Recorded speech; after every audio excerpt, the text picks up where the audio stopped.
ಮಹಾರಾಷ್ಟ್ರದ ಯಳ್ಳೂರು ಗ್ರಾಮ ಎಂದು ಬರೆಯಲಾಗಿದ್ದ ನಾಮಫಲಕವನ್ನ ಇವತ್ತು ಬೆಳಗಾವಿ ಜಿಲ್ಲಾಡಳಿತ ತೆರವುಗೊಳಿಸಿತು. ಕರ್ನಾಟಕಕ್ಕೆ ಸೇರಿದ ಯಳ್ಳೂರು ಗ್ರಾಮದಲ್ಲಿನ ಈ ಬೋರ್ಡ್ ತೆರವುಗೊಳಿಸುವಂತೆ ಹೈಕೋರ್ಟ್ ಆದೇಶಿಸಿತ್ತು. ಹೈಕೋರ್ಟ್ ಆದೇಶದಂತೆ ಇವತ್ತು 500ಕ್ಕೂ ಹೆಚ್ಚು ಪೊಲೀಸರ ಭದ್ರತೆಯಲ್ಲಿ ಜಿಲ್ಲಾಡಳಿತ ನಾಮಫಲಕವನ್ನ ತೆರವುಗೊಳಿಸಿತು.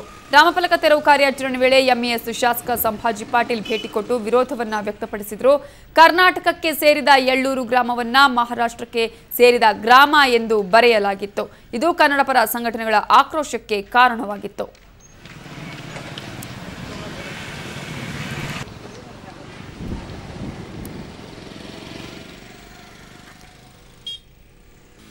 ಈ ಬಗ್ಗೆ ಮಾತನಾಡೋದಕ್ಕೆ ನಮ್ಮ ರಿಪೋರ್ಟರ್ ಮಂಜುನಾಥ್ ಈಗ ದೂರವಾಣಿ ಸಂಪರ್ಕದಲ್ಲಿದ್ದಾರೆ. ಮಂಜುನಾಥ್, ಕರ್ನಾಟಕಕ್ಕೆ ಸೇರಿದ ಯಳ್ಳೂರು ಗ್ರಾಮವನ್ನ ಮಹಾರಾಷ್ಟ್ರಕ್ಕೆ ಸೇರಿಸಲಾಗಿತ್ತು. ಮಹಾರಾಷ್ಟ್ರಕ್ಕೆ ಸೇರಿದಂತಹ ಗ್ರಾಮ ಅಂತ ಅಲ್ಲಿ ನಾಮಫಲಕವನ್ನ ಹಾಕಿರೋದನ್ನ ಈಗ ಹೈಕೋರ್ಟ್ ಮತ್ತು ಜಿಲ್ಲಾಡಳಿತ ತೆರವುಗೊಳಿಸೋದಕ್ಕೆ ಆದೇಶ ಕೊಟ್ಟಿರುವಂತಹ ಹಿನ್ನೆಲೆಯಲ್ಲಿ ತೆರವುಗೊಳಿಸಲಾಗಿದೆ. ಅಲ್ಲಿ ಯಾವ ಪರಿಸ್ಥಿತಿ ನಿರ್ಮಾಣ ಆಗಿದೆ? ಈಗ 500 ಪೊಲೀಸರು ಕೂಡ ಇದ್ರು. ಆ ಒಂದು ಉದ್ವಿಗ್ನ ಪರಿಸ್ಥಿತಿಯಲ್ಲಿ ನಿರ್ಮಾಣ ಆಗಿದೆಯಾ ಹೇಗೆ? ಹೌದು ನಮ್ತ ಏನಂತಂದ್ರೆ ಬೆಳಗಾವಿ ಜಿಲ್ಲೆ ಬೆಳಗಾವಿ ತಾಲೂಕಿನಲ್ಲಿರುವಂತಹ ಒಂದು ಯಳ್ಳೂರು ಗ್ರಾಮದಲ್ಲಿ ಸುಮಾರು 20 ವರ್ಷಗಳಿಂದ ಈ ಎಂಇಎಸ್ ಏನು ಈ ಒಂದು ಏಕೀಕರಣ ಸಮಿತಿ ಇತ್ತು. ಏಕೀಕರಣ ಸಮಿತಿಯವರು ಹಲೋ ಹೇಳಿ ಮಂಜುನಾಥ್, ಕೇಳಿಸ್ತಾ ಇದೆ.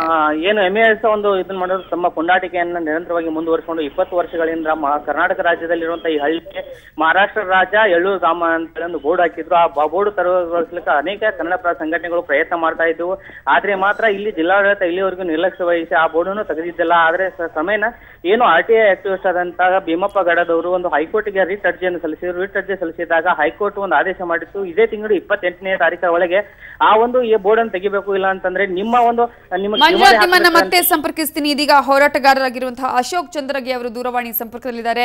ಅಶೋಕ್ ಚಂದ್ರಗಿ ಅವರಿಗೆ 20 ವರ್ಷಗಳಿಂದ ಈ ರೀತಿಯಾದಂತಹ ಒಂದು ನಾಮಫಲಕವನ್ನ ಹಾಕಲಾಗಿತ್ತು ಮಹಾರಾಷ್ಟ್ರಕ್ಕೆ ಸೇರಿದಂತ ಹೇಳಿ. ಈಗ ಕೊನೆಗೂ ಈ ಒಂದು ನಾಮಫಲಕವನ್ನ ತೆರವುಗೊಳಿಸಲಾಗಿದೆ. ಯಾವ ರೀತಿಯಂತಹ ಹೋರಾಟವನ್ನ ಮಾಡಬೇಕಾಯ್ತು ಈ ಒಂದು ನಾಮಫಲಕವನ್ನ ತೆರವುಗೊಳಿಸೋದಕ್ಕೆ? ಏನ್ ಹೇಳ್ತೀರಾ ಇದ್ರ ಬಗ್ಗೆ? ಕಳೆದ 20 ವರ್ಷದಿಂದ ನಾವು ಬೆಳಗಾವಿ ಕನ್ನಡ ಸಂಘ ಸಂಸ್ಥೆಗಳು ಅನೇಕ ಬಾರಿ ಸರ್ಕಾರವನ್ನ ಜಿಲ್ಲಾಡಳಿತ ಒತ್ತಾಯಿಸ್ತಾ ಬಂದಿದ್ವಿ. ಇದು ಮಹಾರಾಷ್ಟ್ರ ಫಲಕ ಅಂತ ಹೇಳಿ ರಾಜ್ಯ ಹಾಕಿದ್ದಾರೆ. ಅದು ಮಹಾರಾಷ್ಟ್ರ ರಾಜ್ಯ ಅಂತ ಹಾಕಿದ್ದಾರೆ. ಅದು ಅಕ್ರಮವಾಗಿದೆ. ಕರ್ನಾಟಕದಲ್ಲಿರುವ ಒಂದು ಹಳ್ಳಿ, ಅದು ಬೆಳಗಾವಿ ಕ್ಷೇತ್ರದ ಒಂದು ಹಳ್ಳಿ ಮುಂದೆ ಈ ಮಹಾರಾಷ್ಟ್ರ ರಾಜ್ಯ ಅಂತ ಹಾಕುದು ಅಕ್ರಮ ಎಷ್ಟೇ ಇನ್ನ ಸರ್ಕಾರಕ್ಕೆ ಹೇಳಿದ್ರು ಇಲ್ಲಿಯ ಯಾವುದೇ ಪಕ್ಷದ ಜನಪ್ರತಿನಿಧಿಗಳು ಆ ದಿಶೆಯತ್ತ ಲಕ್ಷ್ಯ ಕೊಡ್ಲಿಲ್ಲ. ಯಾಕಂದ್ರೆ ಅವರಿಗೆ ಮತ ಬ್ಯಾಂಕಿನ ಮೇಲೆ ಕಣ್ಣಿತ್ತು. ಅದು ಬಿಜೆಪಿ ಇರ್ಬೋದು, ಕಾಂಗ್ರೆಸ್ ಇರ್ಬೋದು, ಜನತಾದಳ ಇರ್ಬೋದು. ಅದನ್ನ ತೆಗಿಲಿಕ್ಕೆ ಅವ್ರ ಸಪೋರ್ಟ್ ಇರಲಿಲ್ಲ. ಕೊನೆಗೆ ನಮ್ಮ ಭೀಮಪ್ಪ ಗಡದವರು ನ್ಯಾಯಾಲಯದ ಮೊರೆ ಹೊಕ್ಕರು. ನ್ಯಾಯಾಲಯದಲ್ಲಿ ಅವರಿಗೆ ಜಯ ಸಿಕ್ಕಿದೆ. ಅದನ್ನ ಆ ಪ್ರಜ್ಞಾವಂತ ಮರಾಠಿಗರು ಸಹಿತ ಬೆಂಬಲ ಮಾಡ್ತಾರೆ. ಬೆಳಗಾವಿಯಲ್ಲಿ ಎಲ್ಲರೂ ಅದನ್ನು ವಿರೋಧ ಮಾಡೋದಿಲ್ಲ. ಯಾಕಂದ್ರೆ ಅದೊಂದು ದೀರ್ಘಕಾಲದಿಂದ ಅನವಶ್ಯಕವಾಗಿ ಬೋರ್ಡ್ ಇತ್ತು ಮಹಾರಾಷ್ಟ್ರ ರಾಜ್ಯ ಅಂತ. ಅದನ್ನೇ ಬಂಡವಾಳ ಮಾಡಿಕೊಂಡು ಮಹಾರಾಷ್ಟ್ರೀಕರ ಸಮಿತಿಯವರು ಅದನ್ನ ರಾಜಕಾರಣ ಮಾಡ್ತಾ ಬಂದ್ರು. ಇವತ್ತಿಗೆ ಅದಕ್ಕೆ ಅಂತ್ಯ ಆಗಿದೆ. ಕೊನೆಗೂ ನ್ಯಾಯಾಲಯದಲ್ಲಿ ಭೀಮಪ್ಪ ಗಡದವರಿಗೆ ಜಯ ಸಿಕ್ಕಿದೆ. ಅದು ಬೆಳಗಾವಿ ಗಡಿ ಭಾಗದ ಕನ್ನಡಿಗರಿಗೆ ಹಾಗೂ ಕರ್ನಾಟಕ ಸರ್ಕಾರಕ್ಕೆ ಸಿಕ್ಕ ಜಯ ಅಂತ ಹೇಳ್ಬಯಸ್ತಾ ಇದ್ದೇನೆ. ಓಕೆ, ಧನ್ಯವಾದಗಳು ಅಶೋಕ್ ಚಂದ್ರಗಿ ಅವರೇ ಸುವರ್ಣ ನ್ಯೂಸ್ ಜೊತೆ ಮಾತನಾಡಿದ್ದಕ್ಕಾಗಿ. ಇನ್ನು ಈ ಒಂದು ನಾಮಫಲಕವನ್ನ ತೆರವುಗೊಳಿಸಲೇಬೇಕು ಅಂತ ಹೇಳಿ ಕೋರ್ಟ್ ಮೆಟ್ಟಿಲೇರಿದಂತಹ ಹೋರಾಟಗಾರರಾಗಿರುವಂತಹ ಭೀಮಪ್ಪ ಗಡಾದವರು ನಮ್ಮ ಜೊತೆ ಈಗ ದೂರವಾಣಿ ಸಂಪರ್ಕದಲ್ಲಿದ್ದಾರೆ. ಭೀಮಪ್ಪ ಗಡಾದವರೇ, ಈ ಒಂದು ನಾಮಫಲಕವನ್ನ ತೆರವುಗೊಳಿಸಲೇಬೇಕು ಅಂತ ನೀವು ಕೋರ್ಟ್ ಕೂಡ ಮೆಟ್ಟಿಲೇರಿದ್ರಿ. ಈಗ ಈ ಒಂದು ಹೋರಾಟಕ್ಕೆ ಸಂದ ಜಯ ಅಂತ ನಿಮ್ಗೆ ಅನ್ಸತ್ತಾ ಹೇಗೆ? ಹೌದು, ನಮ್ಗೆ ಇವತ್ತು ಬಹಳ ಖುಷಿಯಾಗಿದೆ. ಯಾಕಂದ್ರೆ ಅಕ್ಕವ್ರು ಇವ ನಮ್ಮ ಸರ್ಕಾರದಿಂದ ಮತ್ತು ಜಿಲ್ಲಾಡಳಿತದಿಂದ ಸಿಗುವಂತ ನ್ಯಾಯ ನಮಗೆ ನ್ಯಾಯಾಲಯದಿಂದ ಸಿಕ್ಕಿದೆ. ಇವೆಲ್ಲ ರಾಜಕಾರಣಿಗಳು ಮತ್ತು ಸರ್ಕಾರದವರು ಸಾಕಷ್ಟು ಸಲ ವಿನಂತಿಸಿಕೊಂಡ್ರು ಸಹಿತವಾಗಿ ಇವರು ಫಲಕ ತೆಗಿಲಿಕ್ಕೆ ಪ್ರಯತ್ನ ಮಾಡ್ಲಿಲ್ಲ ಅಕ್ಕವ್ರೆ. ಆದ್ರಿಂದ ನಾವು ಇವತ್ತು ನ್ಯಾಯಾಲಯಕ್ಕೆ ಹೋಗಿ ನ್ಯಾಯಾಲಯದ ಮುಖಾಂತರ ಒಂದು ಏನ್ ನಮ್ಗೆ ತೆರವುಗೊಳಿಸಕ್ಕೆ ಏನ್ ಸೂಚನೆ ನ್ಯಾಯಾಲಯ ಕೊಟ್ಟಿದೆ, ಅದು ನಮ್ಗೆ ಬಹಳ ಸಂತೋಷ ಆಗಿದೆ ಅಕ್ಕಾರ. ನಮ್ಮ ಪ್ರಶ್ನೆ ಏನಂದ್ರೆ ಯಳ್ಳೂರು ಕರ್ನಾಟಕ ರಾಜ್ಯದಲ್ಲೇ ಇದೆ ಅಂತ ಹೇಳಿ ನಮ್ಗೆ ಲಿಖಿತವಾಗಿ ಜಿಲ್ಲಾಡಳಿತ ನಮ್ಗೆ ಲಿಖಿತವಾಗಿ ಹೇಳಿಕೆ ಕೊಟ್ಟಿದೆ. ಬೆಳಗಾವಿ ಲೋಕಸಭಾದಲ್ಲಿ ಇದೆ ಅಂತ. ನನ್ನ ಪ್ರಶ್ನೆ ಏನು, ಕರ್ನಾಟಕ ರಾಜ್ಯದಲ್ಲಿ ಇದ್ರು ಮಹಾರಾಷ್ಟ್ರ ರಾಜ್ಯ ಅಂತ ಬೋರ್ಡ್ ಯಾಕೆ ಹಚ್ಬೇಕಲ್ಲಿ? ಹಚ್ಚಿದ್ದು ಕಾನೂನು ರೀತಿ ತಪ್ಪಕ್ಕವ್ರಿ. ಇವತ್ತು ನಾವು ಬಾಂಬೆ ವಿಧಾನಸೌಧ ಹತ್ತಿರ ಹೋಗಿ ಅಲ್ಲಿ ಕರ್ನಾಟಕ ರಾಜ್ಯದ ಬರೆದ್ರೆ ಅವ್ರು ನಮ್ಗೆ ಬಿಡೋಲ್ಲ. ನಾ ಈ ವಿಷಯವಾಗಿ ಅನೇಕ ಬಾರಿ ಸಾಕಷ್ಟು ಸಲ ಜಿಲ್ಲಾಡಳಿತಕ್ಕೆ, ಮಾನ್ಯ ಸಚಿವರುಗಳಿಗೆ, ರಾಜಕಾರಣಿಗಳಿಗೆ ಎಲ್ಲ ಹೇಳಿದ್ರು, ಅವ್ರೇನು ಕೆಲಸ ಕೊಡ್ಲಿಲ್ಲ. ಅದಲ್ಲದೆ ನಮ್ಮ ರಕ್ಷಣಾ ವೇದಿಕೆ ಮತ್ತು ಕನ್ನಡ ಪರ ವಿವಿಧ ಸಂಘಟನೆಗಳು ಈ ಒಂದು ಕರಡು ತೆಗೆಯುವ ಸಲುವಾಗಿ ಸಾಕಷ್ಟು ಸಲ ಪ್ರಯತ್ನ ಮಾಡಿದ್ರು. ಆದ್ರಿಂದ ನಾನು ಈ ಮೊದಲು ಬೆಳಗಾವಿ ಕಾರ್ಪೊರೇಷನ್ ಮೇಲೆ ಇದ್ದಂತ ಒಂದು ಧ್ವಜ, ನಮ್ಮ ರಾಷ್ಟ್ರ ಧ್ವಜದ ಜೊತೆಗೆ ಮತ್ತೊಂದು ಎಂಇಎಸ್ ಧ್ವಜ ಇತ್ತು. ಅದು ಕೂಡ ವಿವಾದಗ್ರಸ್ತ ಧ್ವಜ ಆಗಿತ್ತು. ಅದನ್ನು ಸಹಿತ ನಾನು ಕೋರ್ಟ್ ಹೋಗೇನ ಅದನ್ನ ವೆಕೆಂಟ್ ಮಾಡಿಸಿದ್ಬೇಕಾರೆ ಆದ್ರಿಂದ ಇವತ್ತು ಸಹಿತ ನಮ್ಗ ಕೋರ್ಟ್ ಇದು ಏನ್ ತೆಗಿಲಿಕ್ಕೆ ಸುಮ್ಮನೆ ಕೊಟ್ಟಿದೆ ನಮ್ಗೆ ಬಹಳ ಸಂತೋಷ ಆಗಿದೆ. ಇನ್ನ ಇದಕ್ಕೊಂದು ಮುಕ್ತಿ ಸಿಕ್ತಂತ ನನಗೆ ಬಹಳ ಇವತ್ತು ಖುಷಿ ಆಗಿದೆ ಅಕ್ಕಾರ. ಆದ್ರಿಂದ ನಾವು ನ್ಯಾಯಾಲಯಕ್ಕೆ ಅಭಿನಂದನೆ ತಮ್ಮ ಮುಖಾಂತರ ಸಲ್ಲಿಸ್ತಾ ಇದ್ದೀನಿ. ಅದಲ್ಲದೆ ಇದು ತಮ್ಮ ಎಲ್ಲಾ ಟಿವಿ ವಾಹಿನಿಗಳು ಸಹಿತ ಇದಕ್ಕೆ ನನಗೊಂದು ಬಹಳ ಸ್ಕೋಪ್ ಕೊಟ್ರು ಇದನ್ನೆಲ್ಲ ಕೆಲಸ ಮಾಡ್ಲಿಕ್ಕೆ. ಅದಕ್ಕೆ ತಮಗೂ ಧನ್ಯವಾದಗಳು ಅಕ್ಕಾರ. ಓಕೆ, ಇನ್ನು ಭೀಮಾ ಪಗಡಾದವ್ರೆ, ನೀವು ಹೇಳಿದ್ರಿ ಸಾಕಷ್ಟು ಬಾರಿ ನೀವು ಜಿಲ್ಲಾಡಳಿತಕ್ಕೆ ಮನವಿಯನ್ನ ಮಾಡ್ಕೊಂಡ್ರಿ, ಸಚಿವರುಗಳಿಗೆ ಹೇಳಿದ್ರಿ ಇಂತಹ ಒಂದು ಕೆಲಸವನ್ನ ಆಗ್ಬೇಕು, ಕನ್ನಡ ನಾಮಫಲಕ ಇರಬೇಕು ಅಥವಾ ಈ ಒಂದು ನಾಮಫಲಕವನ್ನ ತೆಗಿಬೇಕು ಅಂತ ಹೇಳಿ. ಅವರ ರೆಸ್ಪಾನ್ಸ್ ಯಾವ ರೀತಿ? ಏನಾದ್ರೂ ಪ್ರತಿಕ್ರಿಯೆ ಕೊಡುವಂತಹ ಸ್ಥಿತಿಯಲ್ಲಿ ಇದ್ರ ಅವರು? ಹೇಗೆ? ಇಲ್ಲ ಅಕ್ಕರ, ಅದರಲ್ಲಿ ಬಹಳ ಗೋಲ್ಮಾಲ್ ಇದೆ. ಏನಂದ್ರೆ ಜಿಲ್ಲಾಡಳಿತ ಏನ್ ಹೇಳ್ತೀವಿ, ಕಲ್ಲು ಲೋಕೋಪಯೋಗಿ ಇಲಾಖೆಗೆ ಸಂಬಂಧಪಟ್ಟಿದೆ, ನಮ್ಗೆ ಸಂಬಂಧ ಇಲ್ಲ ಅಂತ ಹೇಳ್ತೀವಿ. ಲೋಕೋಪಯೋಗಿ ಇಲಾಖೆ ಹೇಳ್ತೀವಿ, ಕಲ್ಲು ನಮಗ್ ಸಂಬಂಧ ಇಲ್ಲ, ಜಿಲ್ಲಾ ಪಂಚಾಯತಿಗೆ ಸಂಬಂಧ ಐತೆ ಅಂತ ಹೇಳ್ರಿ. ಜಿಲ್ಲಾ ಪಂಚಾಯತ್ ಹೋದೆ ಅವ್ರು ನಮಗ್ ಸಂಬಂಧ ಇಲ್ಲ, ಯಳ್ಳೂರು ಗ್ರಾಮ ಪಂಚಾಯತ್ ಸಂಬಂಧ ಐತೆ ಅಂತ ಹೇಳ್ರಿ.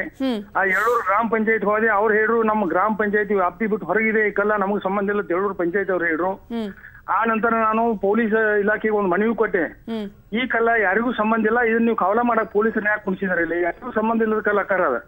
ಆ ಕಾವಲಕ್ಕೆ ಒಂದು ಪೊಲೀಸ್ ಸರ್ಪ ಕಾವಲ ಆ ಕಲ್ಲ ಕಾಯ್ಲಿಕ್ಕೆ.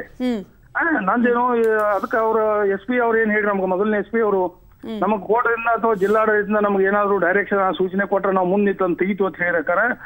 ಒಂದ್ ಏನಂದ್ರೆ ಇದರಲ್ಲಿ ನಮ್ಮ ರಾಜಕಾರಣಿಗಳು ಮತ್ತು ಸಚಿವರು ಇವ್ರಿಗೆಲ್ಲ ಓಟಿನ ಭಯ. ಆ ಕಲ್ಲು ಏನಾದ್ರು ಕೆಣಕಿದ್ರೆ ನಮ್ಗೆ MES ಓಟ್ ನಾಳೆ ಬರ್ಲಿಕ್ಕಿಲ್ಲ, ನಾವು ಚುನಾವಣೆಯಲ್ಲಿ ಸೋಲ್ಬಹುದು ಅನ್ನೋ ಭಯದಿಂದ ಇವರ ಇದರಲ್ಲಿ ಆಸಕ್ತಿ ತೋರಿಸಲಿಲ್ಲ. ಇವ್ರಿಗೆ ನಾಡಿನ ಕನ್ನಡ ಬಗ್ಗೆ ಅಭಿವೃದ್ಧಿ ಅರಿವು ಇಲ್ಲ. ಇದನ್ನೆಲ್ಲ ನೋಡ್ರ ನನಗನ್ಸುತ್ತ ನಮ್ ಜಿಲ್ಲಾಡಳಿತ ಏನ್ ಮಹಾರಾಷ್ಟ್ರಕ್ಕೆ ಸೇರಿದ್ರು ಏನ್ ಕರ್ನಾಟಕ ಸೇರಿದ್ರು ನನಗೆ ಅನಿಸ್ತಕ್ಕ ಆ ರೀತಿ ನಮ್ಗೆಲ್ಲ ಹಾಗೆ ಕಡಿಕ ನಾವು ಕೋರ್ಟ್ ನಿಂದ ಮುಕ್ತಿ ಸಿಗ್ತದೆ ಅಂತ ಹೇಳಿ ಹೋಗಿದ್ನಿ. ಇವತ್ತು ನ್ಯಾಯಾಲಯ ಏನ ಹೇಳಿದೆ ಆ ಪ್ರಕಾರ ಮಾನ್ಯ ಜಿಲ್ಲಾಧಿಕಾರಿ ಕ್ರಮ ತಗೊಂಡ್ರೆ ಇವತ್ತು ನಮ್ಗೆ ಬಹಳ ಸಂತೋಷ ಆಗ್ತಾರೆ. ಎಸ್, ಕೊನೆಗೂ ಸತ್ಯಕ್ಕೆ ಜಯ ಸಿಕ್ಕಿದೆ ಅಂತ ಹೇಳ್ತೀರಿ. ಓಕೆ, ಈಗ ಅಲ್ಲಿ ಯಾವ ರೀತಿಯಾದಂತಹ ವಾತಾವರಣ ಇದೆ, ಕನ್ನಡಿಗರ ಸಂಭ್ರಮ ಯಾವ ರೀತಿ ಇದೆ ಭೀಮಾ ಪಗಡ? ಕನ್ನಡಿಗರಲ್ಲಿ ಬಹಳ ಎಲ್ಲ ಖುಷಿ ಇದೆ ಇವತ್ತ. ನಮ್ ಬೆಳಗಾವಿ ಜಿಲ್ಲೆ ಎಲ್ಲ ಬಹಳ ಖುಷಿಯಾಗಿದೆ ಅಕ್ಕಾರ ಇವತ್ತ.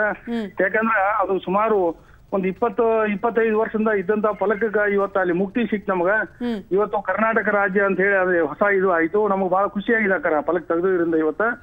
ಒಂದು ಖೇದಕರ ಸಂಖ್ಯೆ ಅಂದ್ರೆ ನಮ್ ಜನಪ್ರತಿನಿಧಿಗಳು ಈ ಬಗ್ಗೆ ಏನೋ ಆಸಕ್ತಿ ವಹಿಸಿಲ್ಲ, ಅದು ಬಹಳ ಖೇದಕರ ಸಂಖ್ಯೆ. ಎಸ್, ಅದೇ ಇನ್ನೊಂದು ಕಡೆ ನೋಡೋದಾದ್ರೆ ಈಗ MES ನ ಶಾಸಕರು ಸಂಭಾಜಿ ಪಾಟೀಲ್ ಅವರು ಭೇಟಿ ಕೊಟ್ಟಿದ್ದಾರೆ, ಅಂದ್ರೆ ಇದನ್ನ ತೆರವುಗೊಳಿಸಬಾರ್ದು ಅಂತ. ಆದ್ರೆ ಕನ್ನಡದ ಜನಪ್ರತಿನಿಧಿಗಳು, ಶಾಸಕರು, ಸಚಿವರು ಯಾಕೆ ಇದ್ರ ಕಡೆ ಇನ್ನೂ ಗಮನ ಹರಿಸ್ತಿಲ್ಲ ಅಂತ ಅವ್ರು ನಿಮ್ಗೆ ಹೇಳ್ತಲ್ರ ಕರ. ಇವ್ರಿಗೆಲ್ಲ ಓಟಿನ ಆಶೆ, ಇವ್ರಿಗೆಲ್ಲ ಆ ಕಡೆ ಗಮನ ಹರಿಸಿದ್ರ ಮರಾಠಿಗೆ ಓಟ್ ಬರುದಿಲ್ಲ ಅಂತಾರ.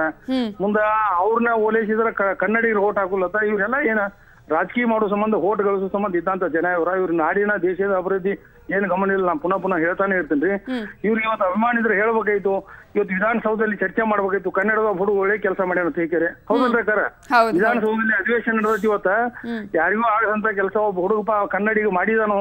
ಇದು ಬಹಳ ಸಂತೋಷ ಸಂಖ್ಯೆ. ಅವಾಗ ಅಭಿನಂದನೆ ಸಲ್ಲಿಸೋದು ಹೇಳುವಷ್ಟೇ ಅವ್ರು ಬೇಕಲ್ರಿ, ಅವ್ರಲ್ಲಿ ಇಲ್ಲ ಇಲ್ಲ. ಅವ್ರಿಗೆ ಹಂಗ ಹೇಳಿದ್ರೆ ಮತ್ತೆ MES ಅವ್ರು ಓಟ್ ಹಾಕೋದಿಲ್ಲ ಕರ. ಇವತ್ತು ನೋಡು ನಾವು ಕೇಳ್ತಾ ಇದೀವಿ, ನಮ್ಗೇನ ಇಲ್ಲಿ ವಿಧಾನಸೌಧದಲ್ಲಿ ಅದ್ರ ಬಗ್ಗೆ ಚರ್ಚೆ ಮಾಡ್ಬೇಕತ್ತಿಲ್ಲ. ಅಟ್ಲೀಸ್ಟ್ ಇಂತ ಒಂದ್ ಕೆಲಸ ಮಾಡಿದೀಪಾ, ಒಬ್ಬ ಹುಡುಗ ಒಳ್ಳೆ ಕೆಲಸ ಮಾಡಿದಾನ, ಕಾನೂನು ರೀತಿಯಲ್ಲಿ ತೆಗಿಸಿದಾನ ಅಂತಾನು ಇದ್ರ ಬಗ್ಗೆ ಒಂದು ಅವ್ರಿಗೆ ಅಭಿನಂದನೆ ಸಲ್ಲಿಸೋನು ಸದನ ಮೂಲಕ ಅನ್ನುವಂತ ಒಂದು ಭಾವನೆ ಅವರಲ್ಲಿ ಬರ್ಬೇಕಲ್ರಿ. ಅವಾಗ ಕನ್ನಡ ಮೇಲೆ ಎಷ್ಟು ಪ್ರೀತಿ ಅನ್ನೋದು ಗೊತ್ತಾಗೈತೆ ಅಕ್ಕಾರ. ಎಸ್, ಈ ಕನ್ನಡ ವಿಷಯದಲ್ಲೂ, ಕನ್ನಡ ನಾಡಿನ ವಿಷಯದಲ್ಲೂ ಕೂಡ ವೋಟ್ ರಾಜಕೀಯ ಆಗ್ತಾ ಇದೆ ಅಂತ ಹೇಳಿದ್ರು. ಧನ್ಯವಾದಗಳು ಭೀಮಾ ಪಗಡಾದವರೇ, ಸುವರ್ಣ ನ್ಯೂಸ್ ಜೊತೆ ಮಾತನಾಡಿದಕ್ಕಾಗಿ.